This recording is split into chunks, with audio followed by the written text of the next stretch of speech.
నమస్తే, welcome to magazine story. నేను కార్తిక్. ఒకరిని ఒకసారి మోసం చేయొచ్చు, రెండుసార్లు మోసం చేయొచ్చు, కానీ ఎవరినైనా ఎన్నిసార్లైనా మోసం చేయగలనని పదే పదే నిరూపిస్తున్నారు చంద్రబాబు. అధికార పీఠమెక్కి 2 నెలల సమయం కూడా కాలేదు, అప్పుడే హామీలను తొంగలోకి తొక్కేశారు. 5.5 కోట్ల మంది ప్రజలను మరోసారి విజయవంతంగా మోసం చేయడానికి రంగం సిద్ధం చేసేశారు. పథకాలకు పంగనామం పెట్టి, బడ్జెట్కి ఎగనామం పెట్టి ఆంధ్రప్రదేశ్ భవిష్యత్తుతో ఆడుకోవడానికి మరోసారి సై అనేశారు. ఎన్నికల ఏరు దాటగానే హామీల తెప్ప తగలేస్తున్న సంగతి ప్రజలు గ్రహించకుండా ఉండడానికి కొత్త కుట్రలకు తెరతీశారు. శ్వేతపత్రాల పేరుతో రోతపత్రాలు రాసేసుకొని ప్రజల మీదకు వదిలేస్తున్నారు. అందుకే అరాచక బాబు చేస్తున్న ఆటవిక పాలనపై జగన్మోహన్ రెడ్డి నిప్పులు చెరిగారు. చంద్రబాబు అసలు స్వరూపాన్ని, కపట నాటకాలను జగన్ మరోసారి బహిర్గతం చేశారు. దీనిపైన ఇవాల్టి మ్యాగజైన్ స్టోరీ. ఒక తప్పుని కప్పిపుచ్చుకోవడానికి మరో తప్పు చేయాలి, దాన్ని దాచడానికి ఇంకో తప్పు చేయాలి. అందుకే ఎప్పుడు తప్పు చేయకూడదు. చిన్నప్పుడు ఇలాంటి నీతి కథలు అందరూ చదువుకుంటారు, కానీ పెద్దయ్యాక చాలామంది ఆ కథని మర్చిపోతారు. ఆ నీతికి నీళ్ళు వదిలేస్తారు. చంద్రబాబు కూడా సేమ్ టు సేమ్. ఎన్నికల్లో ఇచ్చిన హామీలను తొంగలోకి తొక్కి ఒక మోసం చేశారు. ఆ మోసాన్ని కప్పిపుచ్చుకోవడానికి పూర్తి స్థాయి బడ్జెట్ని పక్కన పారేసి మరో మోసం చేశారు. ఈ మోసం నుంచి ప్రజల దృష్టిని మళ్లించడానికి జగన్ పాలనపై పడి ఏడుస్తూ శ్వేతపత్రాల పేరుతో అసత్యాలు చెబుతూ మరో మోసం చేస్తున్నారు. ఏ మాట కామాట. నారావారు కొత్తగా ప్రజలను ఇప్పుడు మోసం చేయడం ఏంటి? 45 ఏళ్ల రాజకీయ జీవితంలో ఆయన దశాబ్దాలుగా చేస్తుంది అదే కదా అంటున్నారు రాజకీయ పరిశీలకులు. ఇప్పుడు ఆ మోసాలు గుట్టు విప్పేశారు జగన్మోహన్ రెడ్డి. చంద్రబాబు చెబుతున్న అసత్యాల వెనుక మరుగున పడిన అసలు నిజాలను ప్రజల ముందుంచారు జగన్మోహన్ రెడ్డి. నమ్మించి మోసం చేయడంలో చంద్రబాబుకి ఉన్న ట్రాక్ రికార్డ్ అసాధారణమైంది. దేశంలోని మరే రాజకీయ నాయకుడు కూడా ఆ ట్రాక్ రికార్డ్ ని బద్దలు కొట్టడం కాదు కదా, కనీసం దాని దరిదాపుల్లోకి కూడా రారు. అలాంటి చంద్రబాబు ఇప్పుడు 4వ సారి సీఎం అయ్యారు. 5 ఏళ్ల పాటు ఏపీని అన్ని విధాలుగా వెనక్కి నెట్టిన ఘనతని కూడా తన ఖాతాలోనే వేసుకున్న చంద్రబాబు మరోసారి ఏపీకి సీఎం అయ్యారు. ఇక చెప్పేదే ఉంది, మొదలెట్టేశారు. యూటర్న్ బాబుగా తన శక్తి సామర్థ్యాలేంటో చూపించడం మొదలు పెట్టేశారు. ఎన్నికల వేళ ఇచ్చిన ప్రతి హామీని అత్యంత చాకచక్యంగా తుంగలోకి తొక్కుతూ 5.5 కోట్ల మంది ఏపీ ప్రజలను నిలువున ముంచడంలో నిమగ్నమైపోయారు. ఆ మోసాన్ని కప్పిపుచ్చుకోవడానికి, ప్రజలను ఏమార్చడానికి కొత్త కుట్రలకు తెరతీశారు. జగన్ పాలనలో రాష్ట్రంలో ఆర్థిక విధ్వంసం అయిపోయిందంటూ, ఏపీ అప్పుల పాలైపోయిందంటూ సరికొత్త అసత్యాలను ప్రచారం చేయడం మొదలుపెట్టారు. ముఖ్యమంత్రి అయిన వెంటనే చంద్రబాబు ఇచ్చిన స్టేట్మెంట్ మీకు గుర్తుందా? నేను మారిపోయాను, ఇక నుంచి మారిన చంద్రబాబుని చూస్తారంటూ ఒక రేంజ్ లో చెప్పుకొచ్చారు. కానీ చంద్రబాబు ఏమాత్రం మారలేదు. అదే బాబు, అదే మోసం, పదే పదే అదే వంచన అంటూ రాజకీయ పరిశీలకులు కూడా నోళ్లు వెళ్లబెడుతున్నారు. ఎందుకంటే ఏ ప్రభుత్వం అయినా సరే పాలనలో కుదురుకోవడానికి కొంత సమయం పడుతుంది. దాన్నే హనీమూన్ పీరియడ్ అంటారు.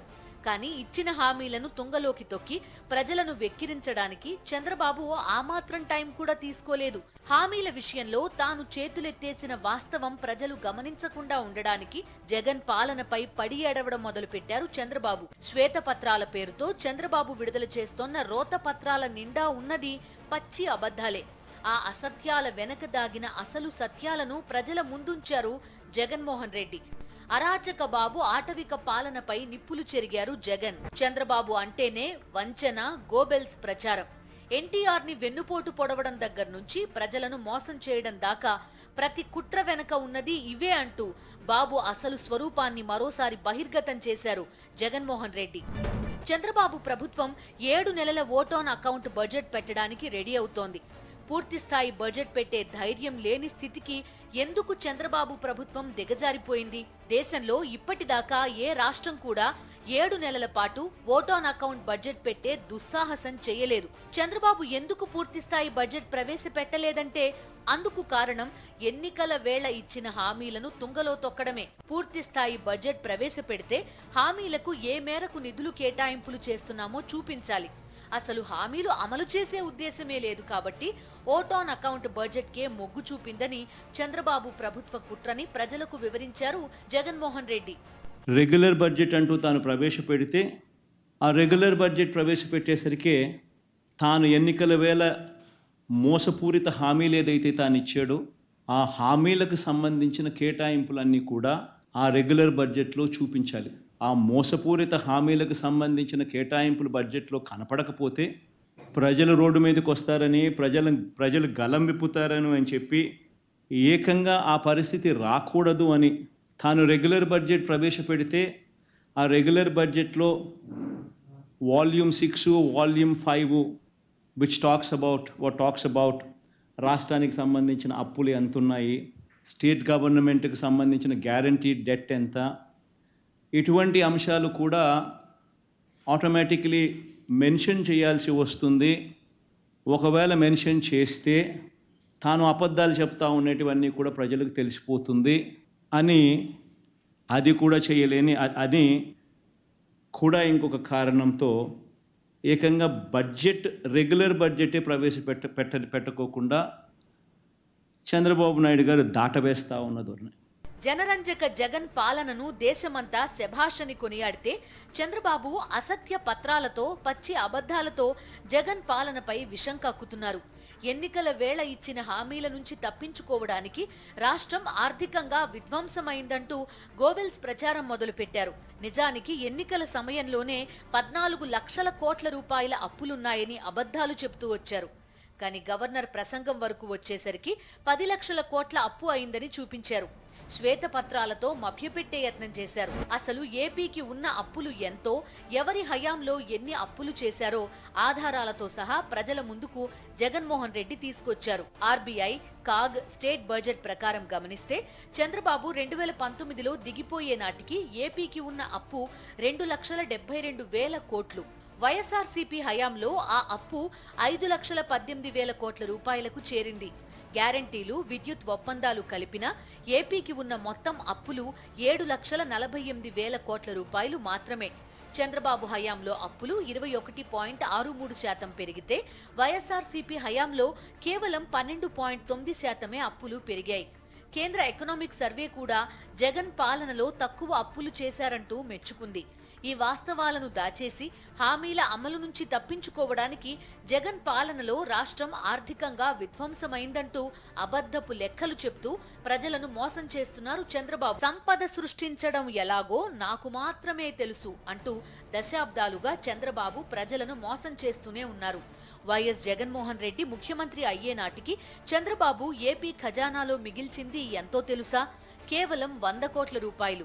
2 ఏళ్ల సమయం కరోనాతో వృధా అయినా 3 ఏళ్లలో అటు సంక్షేమం, ఇటు అభివృద్ధిలో సరికొత్త చరిత్ర సృష్టించి డీబీటీ ద్వారా 2,71,000 కోట్ల రూపాయలను నేరుగా లబ్ధిదారుల ఖాతాల్లో వేశారు జగన్.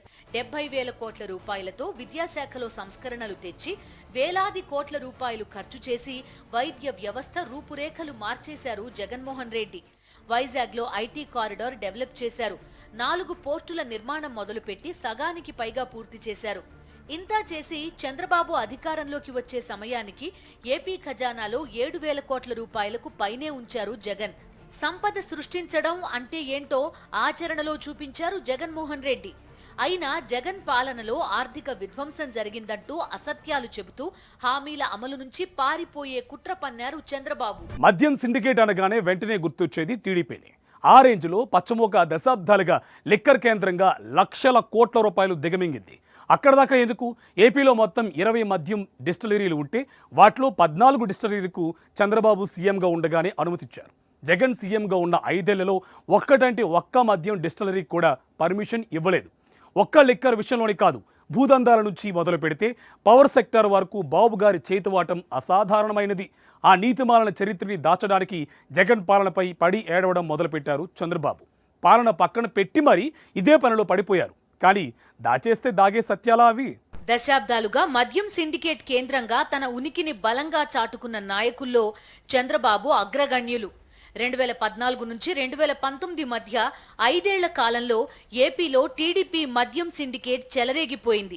పర్మిట్ రూమ్లు, బెల్ట్ షాపులతో మద్యం ఏరులై పారింది. 4,380 మద్యం దుకాణాలకు అనుబంధంగా అంతే సంఖ్యలో పర్మిట్ రూమ్లకు అనుమతినిచ్చింది చంద్రబాబే.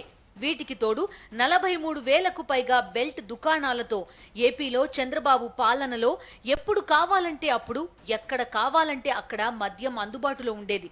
2014 నుంచి 2019 మధ్య కాలంలో ఏడాదికి 2,50,000 కోట్ల రూపాయల చొప్పున 5 ఏళ్లలో ఏకంగా 12,50,000 కోట్ల రూపాయలు టీడీపీ మద్యం సిండికేట్ కొల్లగొట్టింది. ఈ నిజాలను దాచేసి జగన్ పాలనలో మద్యం కేంద్రంగా దోచేసుకున్నారంటూ పచ్చి అబద్ధాలతో ప్రజలను ఏమార్చుతున్నారు చంద్రబాబు. వైఎస్ఆర్సీపీ ప్రభుత్వం వచ్చిన తర్వాత మద్యాన్ని నియంత్రిస్తూ తాగుతే మనుషులు చెడిపోతారని చెప్పి తాగుడు తగ్గించాలని, కుటుంబాలను బాగుపరచాలని 4,380 షాపులను 33% తగ్గించి 2,934 షాపులకు తగ్గించడం.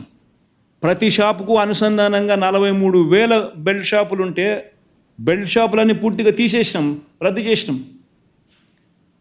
ప్రతి షాపుకు 4,380, ప్రతి షాపుకు పక్కనే పర్మిట్ రూమ్ ఉంటే పర్మిట్ రూమ్లన్నీ క్యాన్సిల్ చేసినాం.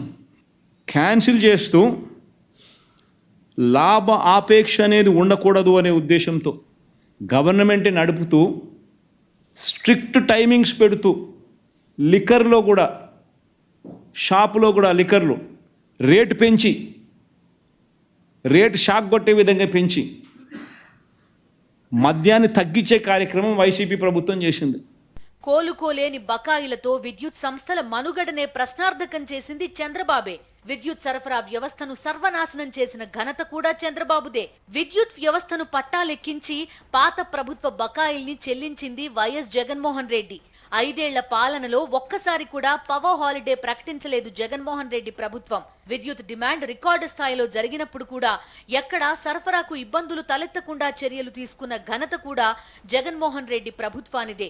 అలాంటిది శ్వేతపత్రం పేరుతో పవర్ సెక్టార్ పై చంద్రబాబు అబద్ధాల మీద అబద్ధాలు వల్లించారు. చంద్రబాబు నాయుడు గారు హయాం రాకమునుపు అక్యూములేటెడ్ లాసెస్ ఇన్ డిస్కామ్స్ 6,625 కోట్లుంటే చంద్రబాబు నాయుడు హయాం 2018-19 ముగిసే నాటికి, ఆ 5 సంవత్సరాలు ముగిసే నాటికి ఆ అక్యూములేటెడ్ లాసెస్ ఇన్ డిస్కామ్స్ ఏకంగా 28,715 కోట్ల రూపాయలకు ఎగబాకాయి. అంటే compounded annual growth rate of losses 34% పెరిగాయి. అదే వైసీపీ గవర్నమెంట్ హయాంలో 28,715 కోట్ల రూపాయల అక్యుములేటెడ్ లాసెస్తో మొదలెడితే కేవలం 29,110 కోట్ల రూపాయల్లో ఎండ్ అయింది. అంటే కేవలం 395 కోట్ల రూపాయలు మాత్రమే అదనపు అక్యుములేటెడ్ లాసెస్ యాడ్ అయినాయి. అంటే compounded annual growth rate of losses కేవలం 0.34% పెరిగితే చంద్రబాబు నాయుడు గారి హయాంలో అక్యుములేటెడ్ లాసెస్ 34% పెరిగాయి. నమ్మించి మోసం చేయడం, అబద్ధాలతో ఏమార్చడం, గోబెల్స్ ప్రచారం నీడలో తనను తాను గొప్ప విజనరీగా ప్రచారం చేసుకోవడం, దశాబ్దాలుగా ఇదే కుట్రని పదే పదే అమలు చేస్తూ వచ్చారు చంద్రబాబు. ఇప్పుడు మరోసారి ఎన్నికల వేళ ఇచ్చిన హామీలను తుంగలో తొక్కడానికి అదే కుట్రని తెరపైకి తీసుకొచ్చారు. శ్వేతపత్రాల పేరుతో అసత్య పత్రాలు విడుదల చేస్తోన్న చంద్రబాబు అసలు స్వరూపాన్ని జగన్మోహన్ రెడ్డి ఆధారాలతో సహా బట్టబయలు చేశారు. తీయని మాటలు చెప్పారు, అరచేతిలో వైకుంఠం చూపించారు. నీకు 15, నీకు 15, నీకు 15 అంటూ అబంశుభం తెలియని పసిపిల్లలకు కూడా హామీలిచ్చి పారేశారు. ఇప్పుడేమైంది? చంద్రబాబు ఇచ్చిన హామీలకు దిక్కు లేదు. జగన్ పాలనలో అమలవుతున్న పథకాలకు గ్యారెంటీ లేదు. ఆ దరిద్రానికి తోడు రాష్ట్రమంతా రావణ కష్టంలో రగిలిపోతుంది. ప్రభుత్వ ప్రోత్సాహక హింసాకాండతో 5.5 కోట్ల మంది ప్రజలు అల్లాడిపోతున్నారు. రెడ్ బుక్ రాజ్యాంగం నీడలో టీడీపీ గుండాలు స్వైర విహారం చేస్తున్నారు. 50 రోజులకే ఆంధ్రప్రదేశ్ ఇలా అయిపోతే మరి 5 ఏళ్లు గడిచేసరికి ఈ రాష్ట్రం ఏమైపోతుంది? ఎన్నికలకు ముందు ప్రజలకు అరచేతిలో వైకుంఠం చూపించడం, అధికారంలోకి వచ్చాక ప్రజలను నిలువునా ముంచేయడం, ఆ క్రమంలో వారిని మభ్యపెట్టడం. చంద్రబాబు గతంలో చేసింది ఇదే, ఇప్పుడు చేస్తోంది ఇదే. ఇంట్లో ఎంతమంది విద్యార్థులు ఉంటే అంతమందికి తలా 15,000 అంటూ ఎన్నికల వేళ ఊదరగొట్టారు. ఎంతమంది ఉంటే అంతమందికి కాదు కదా, తల్లికి 15,000 రూపాయలు కూడా ఇంకా ఇవ్వలేదు. నిరుద్యోగ భృతి 3,000 రూపాయలు అన్నారు. ఒక్కరికి కూడా ₹1 ఇచ్చిన పాపాన పోలేదు. 19 ఏళ్లు దాటిన ప్రతి మహిళకి నెలకి 1,500 అన్నారు. అధికారంలోకి వచ్చి నెలన్నర అవుతున్నా ఆ హామీ అతీగతి లేదు. జగన్ పాలనలో క్రమం తప్పకుండా పొదుపు సంఘాలకు 0 వడ్డీకి రుణాలు వచ్చేవి. ఇప్పుడు అవి లేవు. జగన్ పాలనలో ఈ పాటికి ఇంజనీరింగ్, డిగ్రీ, పాలిటెక్నిక్ విద్యార్థులకు సకాలంలో విద్యా దీవెన అందేది. ఇప్పుడు అదీ లేదు. అటు జగన్ అమలు చేసిన పథకాలను అమలు చేయక, ఇటు ఇచ్చిన హామీలను అమలు చేయక తమను చంద్రబాబు దగా చేస్తోన్న తీరు చూసి 5.5 కోట్ల మంది ప్రజలు తీవ్ర ఆవేదన చెందుతున్నారు. నేనైతే ఎంతమంది పిల్లలుంటే అంతమందికి ఇస్తాము, నీకు 15,000, నీకు 15,000, నీకు 15,000, నీకు 15,000 అని చెప్పి పిల్లల్ని చూపించి నీకు 15, నీకు 15, నీకు 15, నీకు 15 సంతోషమా అని అడగడము. వాళ్ళ అమ్మని చూపించి నీకు 18,000, వాళ్ళ ఇంట్లో ఇంకా వాళ్ళ ఇంట్లో ఎవరన్నా ఇంకా ఆడవాళ్ళు పక్కన ఉంటే నీకు 18,000. మీ ఎలక్షన్ క్యాంపెయిన్ అంతా మీరు ఇట్టే చేశారు. ఈరోజు ఆ తల్లులందరూ అడుగుతూ ఉన్నారు. 2 నెలలు అయిపోయింది మీ ప్రభుత్వం వచ్చి, మా పిల్లలు బడులకు పోవడం మొదలుపెట్టారు. జగన్ ఉండింటే కనీసం మాకు 15,000 అన్నా వచ్చేది. జగన్ లేకపోయేసరికి ఉన్న 15,000 పోయింది, ఇస్తా ఉన్న 15,000 పోయింది. అమ్మఒడి అని పేరు మార్చి దానికి తల్లికి వందనం అని చెప్పి పేరు పెట్టారు. తల్లికి వందనం అని పేరు పెట్టినారు, ఆ తల్లికి శతకోపం పెడతా ఉన్నారు అని ప్రతి తల్లి ఈరోజు అడుగుతూ ఉంది. ఎంతమంది పిల్లలు ఉంటే అంతమందికి అని చెప్పి ఏకంగా ఎన్నికల మేనిఫెస్టోలో పెట్టి ఈరోజు వెంటనే మళ్ళీ అధికారంలోకి వచ్చిన తర్వాత ఎంతమంది పిల్లలు అని చెప్పి పోయేసి పక్కకు వెళ్ళిపోయే జీవో, ఎంతమంది పిల్లలు అనేది పక్కకు పోయి తల్లులు వచ్చేస్తుంది. అక్కడ కూడా మళ్ళీ మోసం. ఆంధ్రప్రదేశ్లో ఆటవిక పాలన రాజ్యమేలుతోంది. అంబేద్కర్ రాజ్యాంగాన్ని పక్కన పెట్టిన పాలకులు రెడ్ బుక్ రాజ్యాంగాన్ని అమలు చేస్తున్నారు. ఎన్నికల్లో కూటమి విజయం సాధించినప్పటి నుంచి రాష్ట్రంలో మారణ హోమం జరుగుతూనే ఉంది. హత్యలు, హత్యా యత్నాలు, దాడులు, ఆస్తుల ధ్వంసం. ఏపీ అంతటా నిత్యం రక్తపాతం సాగుతూనే ఉంది. అభివృద్ధి మీద దృష్టి లేదు, ప్రజల సంక్షేమం మీద ధ్యాస లేదు, ఇచ్చిన హామీలను అమలు చేయాలన్న చిత్తశుద్ధి లేదు, ప్రజలకు జవాబుదారీగా ఉండాలన్న బాధ్యత లేదు. వైఎస్ఆర్సీపీ శ్రేణులను లక్ష్యంగా చేసుకుని హింస రచన చేయడం, హామీలు అమలు చేయకుండా ప్రజలను ఏమార్చడం, ఈ 2 లక్ష్యాలే పెట్టుకుని చంద్రబాబు పాలన చేస్తున్నారని రాజకీయ పరిశీలకులు విశ్లేషిస్తున్నారు. ఈ క్రమంలోనే జగన్ పాలనపై శ్వేతపత్రాల పేరుతో పచ్చి అబద్ధాలను ప్రచారం చేయడానికి చంద్రబాబు వెనకాడ్డం లేదు. చంద్రబాబు ప్రచారం చేస్తోన్న అసత్యాల వెనక దాగిన అసలు సత్యాలను ప్రజల ముందుంచారు జగన్మోహన్ రెడ్డి. నిజానికి జగన్మోహన్ రెడ్డి పాలనను దేశ ప్రజలంతా అబ్బురపడుతూ చూడడం మాత్రమే కాదు, కూటమిలో భాగస్వామిగా ఉన్న బీజేపీ నాయకత్వంలోని కేంద్ర ప్రభుత్వం కూడా అనేకసార్లు శభాష్ అంది. జగన్ అమలు చేసిన పథకాలు, సాధించిన ఆర్థిక పురోగతి, ప్రవేశపెట్టిన సంస్కరణల మీద అనేకసార్లు కేంద్ర ప్రభుత్వంలోని వివిధ విభాగాలు ప్రశంసించాయి, నివేదికలిచ్చాయి. ఈ నిజాలను దాచేయడానికి ఒక కుట్ర, ప్రజలను ఏమార్చడానికి ఒక కుట్ర, వైఎస్ఆర్సీపీ శ్రేణులే లక్ష్యంగా హత్యాకాండ కొనసాగించడానికి మరో కుట్ర. ఇలా కుట్రల మీద కుట్రలు చేస్తూ పాలనను పూర్తిగా పక్కన పారేసిన చంద్రబాబు ఆటవిక పాలనపై జగన్ చేస్తోన్న యుద్ధానికి ప్రజలు కూడా సంపూర్ణ మద్దతు ప్రకటిస్తున్నారు. ఇది ఇవాల్టి మ్యాగజైన్ స్టోరీ.